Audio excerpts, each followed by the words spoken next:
Hi guys, I'm still Duemas. Today we'll be learning about retouching, and these are my techniques. So this is how we do it. So personally I use two apps. I use Capture One and Photoshop. So my Capture One is just for organizing my work and selecting my pictures and preparing for the photos.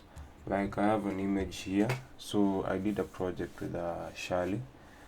So these are the images that you have. So I'll take one of the images and I've chosen this one, so we'll be learning about retouching. First I start balancing out the light, the shadows, make sure I have a balanced image. It should be neutral with the colors. I like it like that, so that when I go back to Photoshop I can color grade it with ease. Cut the highlights a little bit, the shadows, then you do the you can take this, I can take that to 5,000. I think there is balance. Then I come, I right click, then I go to edit with, then I go to Photoshop. So personally I love using the PSD, but there's also an option of TIFF. The reason I don't prefer TIFF, it's a larger file size, so it can have issues with editing and also space with your machine that you're using, if it's a computer or a laptop. So I'll prefer PSD because it's smaller in size and it's a Photoshop document, so I prefer it to use in Photoshop. So we'll select here PSD. That's why I've selected here PSD. This is Adobe RGB and it's a 16-bit image. I prefer 16-bit image because it has more color depth. So the first thing I do is framing it to a 4:5 ratio so that I can post it to Instagram. So that's the first thing I do before I start retouching, so that I cannot mess around later after I've already reached the photo. So I can just frame this photo well, balance it out. So when framing your photo, make sure you have nice headroom and also balance the photos using the rules of composition. Like I personally use the rule of thirds, so you can see I'm putting my image in between here, so you can see we have some extra space beyond the frame of the photograph. So what do? You can come here and make sure this box is checked. It will add the spaces using content aware, so that you can fill the spaces with the same color and the same texture. So you make sure you check this box, then you put a tick, you check this box. So wait it to load. So after doing that, you hit Ctrl J to add a new layer here. So first things first, what I do, I clean my image. So personally I use this is the checkbox for cleaning an image. You have spot healing, you have healing brush, you have patch tool, you have content aware, and the red eye tool. So my best are the first three. So for just simple spots, I use spot healing. So you just go to where you're selected, like this spot, and you brush it over like that.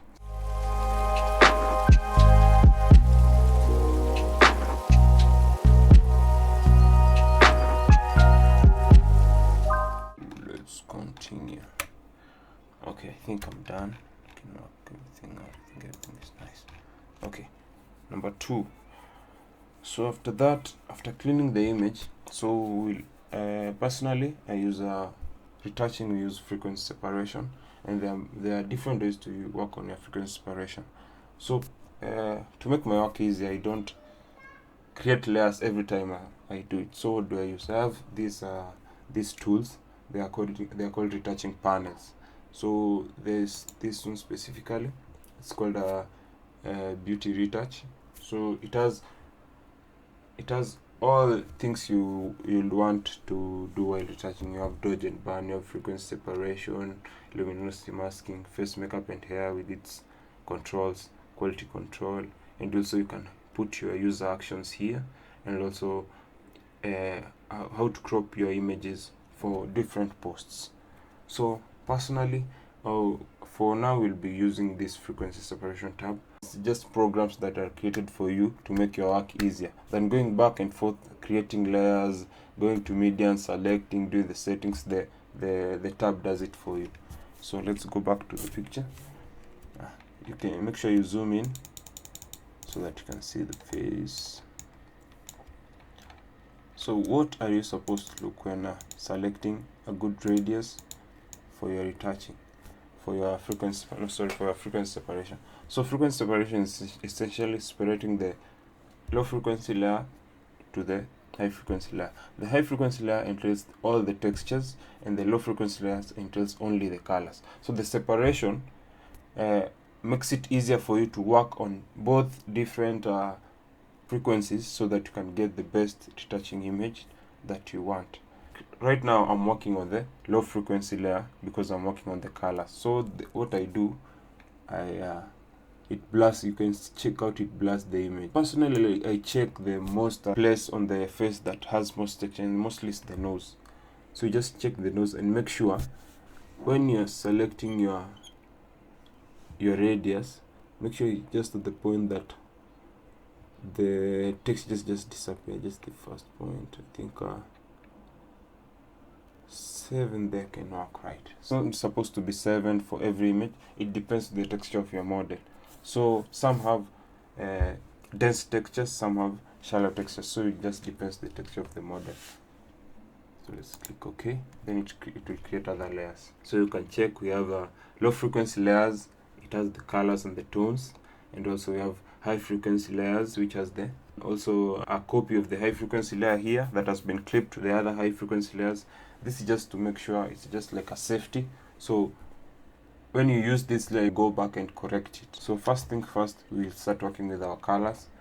So if we want to work with our colors, we need to turn off the high frequency layer, the textures. So if we turn off, you can see my image has blurred. So that means I'm just dealing with the low frequency layer right now. So I'll select the low frequency layer and zoom in and start working on it.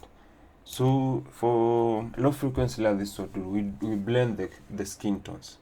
So in skin tones we have mid tones, highlights and shadows. So we're just blending them together. So for this we use a brush, specifically the mixer brush tool.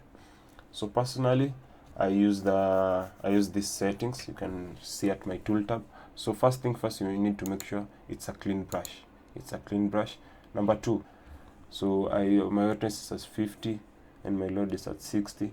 My mix is at 90. My flow is at 100. So I'll adjust my brush a bit.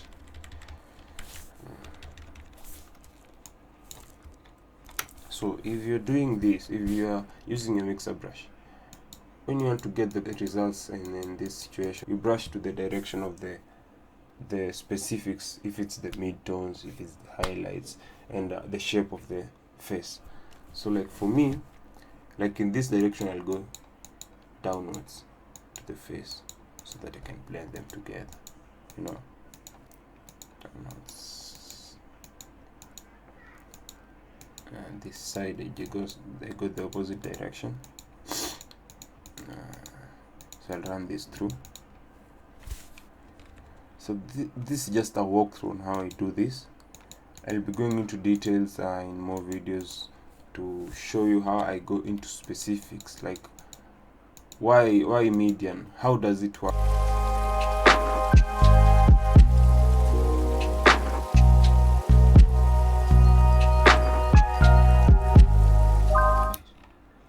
So you can just, let me show you. I want you to see the difference. So here's the before. You can check it out, and this is the after. It's the before. Check it out. Before is the after.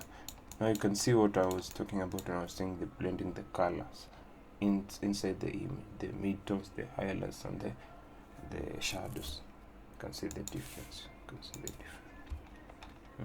So you can see what difference it has made. So I think we're good here. So after these,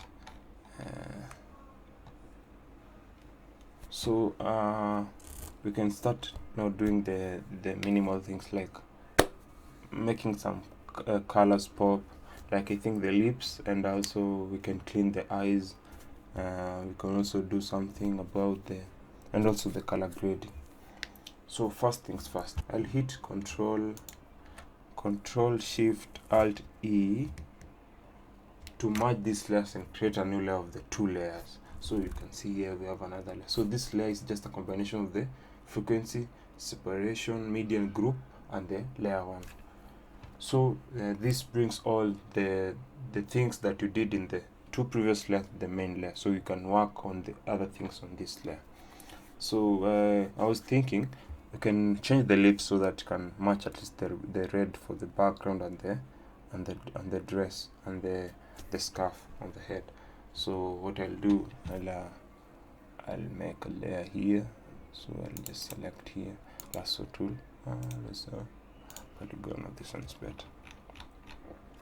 So just zoom into the lips and hit this. So I'll make a selection over the lips.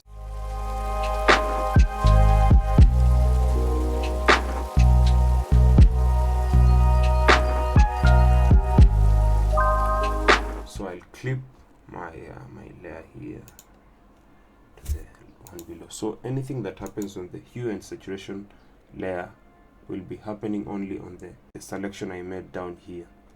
So just go and take just start playing with the colors. You can zoom out so that you can see the colors you're matching it with. So you can see the color is changing, so that is the red. Then you can just push the saturation a little bit.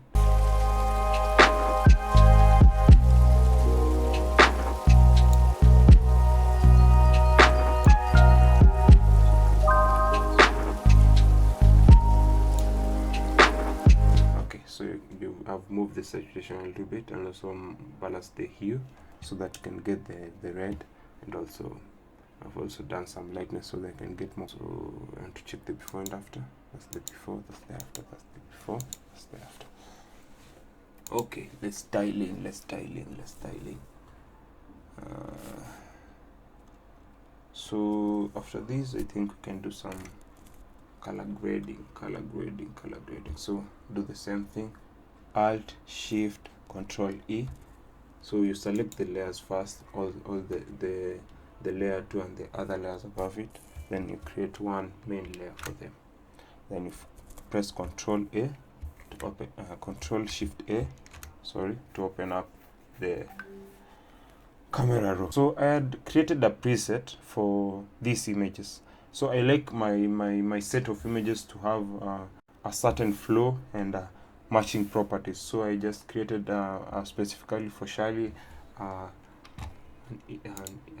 setting. So you can load. Let me load it for you. I have it here. So just open it. Check it out. I can do some adjustments because I feel like the red is too much, and the vignetting is okay, but the red is too much, so I can just balance it out. So you can go to this color mix. So you have your red here. So to balance it out, I'll move the hue on my right side so that the brown pops more, the skin pops more with the color. What we have, guys, and thanks for watching, and let's see you to the next one. Kindly, if you have any questions, write down in the comments below, and I'll get back to them with videos and highlighting the questions. And also we'll be having more of this. We'll be showing how we use Photoshop, Capture One, and other apps, and also working with other creatives, and many things to come. So thanks for watching. See you next time.